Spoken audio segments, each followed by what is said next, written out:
Yeah, hey, I'm here with Sheriff Thaddeus Cleveland in Terrell County, Texas. Sheriff, it's so nice to be here with you today. Likewise, AJ, I really appreciate you reaching out through Facebook Messenger and first of all, just introducing yourself to me and thanking me for what I had posted, regarding of what we see down here on the U.S. Mexico border. Um, I'm grateful. Thank you for reaching out. Man, when I saw your post, and it was put up about 17 hours ago, I believe, it was titled, I believe in border security. I also believe in the value of human life. And I started reading it. And first of all, you're a fellow Air Force veteran. Thank you for your service. Thank you. Thank you for Uh, yours. Retired, thank you, retired Border Patrol agent and now county sheriff. And a few years ago, I had the pleasure of having some Border Patrol in one of my online classes, and I was so impressed with their dedication to service and their hearts. And we really enjoyed our time with them. It's in stark comparison to the kinds of things that we've been seeing lately in the news, and it makes my heart sad. But you mentioned in some of the areas of your post, um, one thing that really touched me was the young man that you found, and you were in a photograph with him, and uh, I want you to humanize that because people all too often see this issue and immediately jump to one side of the political spectrum or the other. Now you're there on the ground. You're Yes, seeing sir. people in their humanity. What's it like to do your job every day in Terrell County, Texas? Well, and I'll start with that photo you referenced and the post that I made. And that was actually from about 2 years ago. And the reason I posted it is because here recently, with what we're seeing down here along the border in the Big Bend region, with this current administration wanting to build a wall through the Big Bend National Park, through about 500 miles of border out here, and they're not wanting to do it, and all of it. There's a lot of misinformation, a lot of false narratives. So I like to get out there and be factual. Mhm. But of course, a lot of my social media is what we encounter out here on the U.S. Mexico border. And that incident happened about 2 years ago, and it was a young man that was left behind because he couldn't keep up, and he was 18 years old. And I responded out to the area. I actually had two fathers from Ohio with me that had lost children to fentanyl, and then a reporter, Allie Bradley from News Nation, and she didn't have a camera crew; she just had her iPhone. And we drove up on this young man, and he was crying.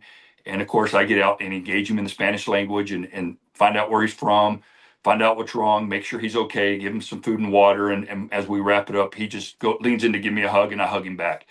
Mm. Um, Out here and posted in that it had like 28 million views within a couple of weeks Wow. on TikTok. But and I'll tell you what, I get so many emails, so many Facebook instant messengers of people, not a negative comment. It was all people wanting to know how they could help that young man. Beautiful. And really and it's just what I do as a sheriff and what I did as a border patrol agent, but it was showing the humanity we have and all the inhumanity that was going on at that time. And I don't like to get political, AJ. And what I mean by that is I started my border Mhm. patrol career under President Clinton, worked through President Bush, through President Obama, through President Trump, and a portion of Biden. And I tell you, those first four administrations, Republican, Democrat, all added more manpower along the border, more technology along the border, and they all built fences.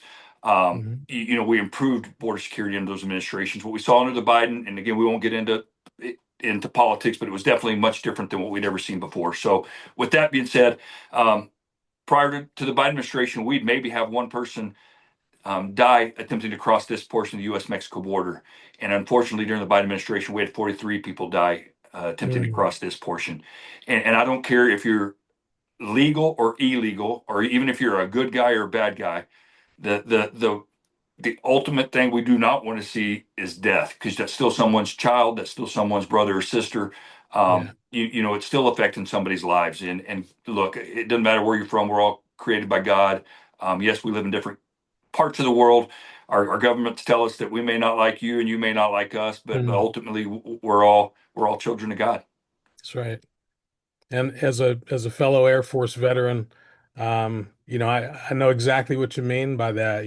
We're sent all over the world to represent and secure freedom. But when we run across people, they're people just like you and I, and so families that are trying to take care of their loved ones, just like we are. Yes. As a lawman, and I told you earlier, I'm a member of Noble and the IACP, and I work with a lot of chiefs and sheriffs all over the country, just trying to improve police community relations and wellness for officers and for community members. As a lawman, how important is it to you for people to understand that very notion that we're all human beings and most of us are just trying to get by and take care of our families, and we need to be a little nicer to each other? Man, and that's great that the way you framed that up, and I have to revert back to something we talked about just before we came online. And of course, what we've seen transpire over the last 2 years with immigration enforcement in the interior. Yes, along the border, President Trump didn't do anything special. Just with his voice, it slowed the activity on the border. People are still going to try to cross, and the vast majority of people we encounter are no different than me or you. Yes, we will see some that have some criminal records, but Hmm. what we saw transpire in Minneapolis, over in New Orleans, over in Charlotte, Chicago, and L.A., we've never enforced immigration enforcement in the interior in that manner. I like to say we were really, deploying people politically rather than tactically. And it's very unfortunate of what we saw. And as you mentioned earlier about the Border Patrol and that patch that Border Patrol agents that I used to wear on their shoulder, through the 50s, 60s, 70s, into the 80s, a lot of negative connotation about that patch and what it represented. But I can tell you that when I started coming to Border Patrol, we jumped from an organization of about 3,500 people to about 20,000. We were deployed to national level events, hurricanes, Hmm. wildfires, events in our communities, the Olympics. We're such a large force that we can afford to take people off the border and send them to these different events to help make them more safe and secure. But Yeah. what we saw, as I mentioned, in those communities over the last year or so, really tarnished that patch again in us as an organization. So we're gonna have a lot of rebuilding to do on our image. But I tell you, the men and women, to your point, the men and women of the U.S. Border Patrol, they're members of communities. They go to your churches, our churches. They participate in community events. They coach little league, soccer, all of those things, just like other law enforcement. We may have a different job of upholding the law. Unfortunately, a very small few tarnish the badge, but again, we're citizens just like everybody else, and I think we need to get back to, just as you mentioned, how we all live together and peacefully, and of course, social media has really torn America apart, really divided us even further apart. Yeah. It sure has, brother. And you and I just met. We talked for a few minutes before I pressed record.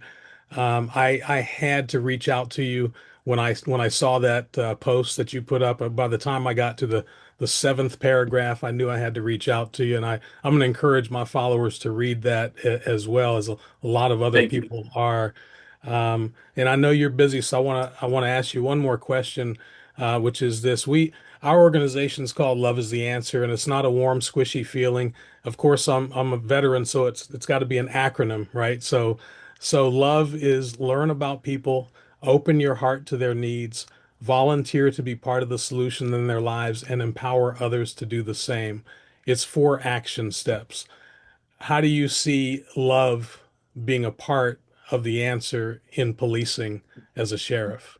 That's the greatest commandment by Jesus. Love thy neighbor, and even myself. Every now and then, I got to reset because it is difficult when in any career field, right? Our teachers, law enforcement, our military. There's times when we get we're all humans, so we all have feelings, and if anybody says their feelings never get hurt, they're not being honest with you or themselves. So I even have to reset every now and then, and that's what it's back to. It's getting out in your community and loving them all, no matter what. And I mean, just I, I can't frame it up. Even those that you may not normally be around, hang around, or those that you may think, maybe have some issues that you don't want to get involved with. It's all about just showing a little bit of love. And I got to say, even the way I told you I was raised before, I didn't mention on camera, raised by my grandmother. My Hmm. parents pregnant 16, had me in 17 into drugs and alcohol. But so many families gave me love, and some just a little bit, and some a whole lot. But just a little bit will go a long way in somebody's life. Amen.